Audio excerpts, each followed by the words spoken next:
इतना दिन आ गए अभी तक बुढ़वा सुतल बा। एगो हमार मरद सवेरे से उठ के पूरा खेत में जाता, बधारी में रहता दिन भर। आई बुढ़वा के नाक वजह से फुर्सत नहीं के भगवान एकरा खातिर तो कोनो मौके नहीं खेली। बाप रे मर राक्षस जैसन सूता कर दो वाला सुअर आते हैं। आ गई जी। हां का करत रहो? अरे बाहर तो रही। चली चली एहने बैठी बैठी बैठी। तो तनी खाना दतो कस भूख लागत तनी जाए पैसे चरावे। अरे बैठी ना पहले दिन भर तो घामा में रहे नहीं। अब बताई पहले रोवे खाली काम करे में उ दिन भर सुत रही बुढ़वा। अरे जाए तो सूते द बुढ़ाइलन। बुढ़ाइलन त का उनका बधारी में ना जाए के चाहिए, कम से कम भैंसिया में जाए के चाहिए नु। अच्छा जइए न हम जिया तानी नु अभी हमरा करे तो बाबूजी के आराम करे तो हम रोवे करी सब रोवे जी में लगल बा। उनका कुछ बा अभी तक नाक देखो नाक बाजता सुतल राक्षस जैसा। जाए तो उठाओ बाबूजी के क्या करते हम तो बनी हम तो उठाए तो आज गड़ी जाइबो करे हम। जा उठाओ तो रोकम देखा तानी। हाय देखा बुढ़वा के आई लव यू। आई रे करम नती हमर मरद के खटवा खटवा के आई लव यू पहले बड़ो।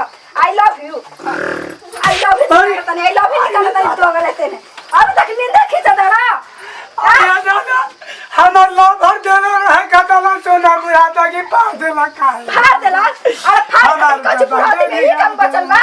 ऐसा में के पता हो कि बाजे हमर बिगा हमरा कुछ कह मत। आज तो कुलाचा नहीं गए ये देखा मत कुलाचन मत कह दे हम कुलाचन को हटो। अरे बाबू मरद खाके ना अब तो मरद कुलाचन है। ये कुलाचा नहीं दिया घर में हमारे कुल बाजा बिगाड़ देलक। बाजा बिगाड़ देलक। हाय बाजा हमार आइए दादा आयो दादा हमारे कुल सुते के बाद हम सुधा तो नहीं ना तो क्या दादा कमा जा हमार देवी में क्या करी बोल बे देवी माई ये देवी माई भाई देवी माई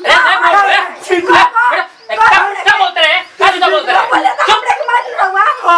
चल चुप रहो तू रहुआ कहीं आई बुढ़ारी में देखी का पहले बड़ा आई लव यू लगा। हां बाबूजी हमारी तार नहीं देले बड़ी हम का के लिए तो बुढ़ा ए तू शांत होय का पहले बार आई लव यू हमारे को लवर है वो देले रहे हमारे तक फाड़ देले हमें मार के आई तार बुढ़ा भी तार लवर देतिया पहले के तू एकदम पूरा बिगड़ गेल कैसे बनू।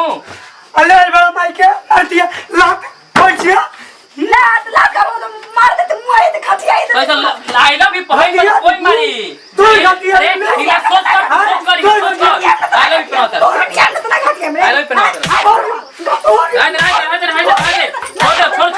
छोड़ दे मोर दे ब्रो चल मार के तो ठीक रहेगा। चल I love you proper I love you मारे नु बुढ़वा तो हम ना करवाए।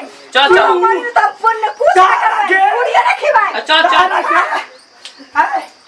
हमरे से तो पूरा घर संभल बा बुझाते रखे नु सब तो पूरी ना बनाए पूरा गांव के ना दे हमरा के कट दे तू भाई बड़ा कट हम ही काट दे रे ये क्या काट काट काट ना हमरा से तो लड़े जाए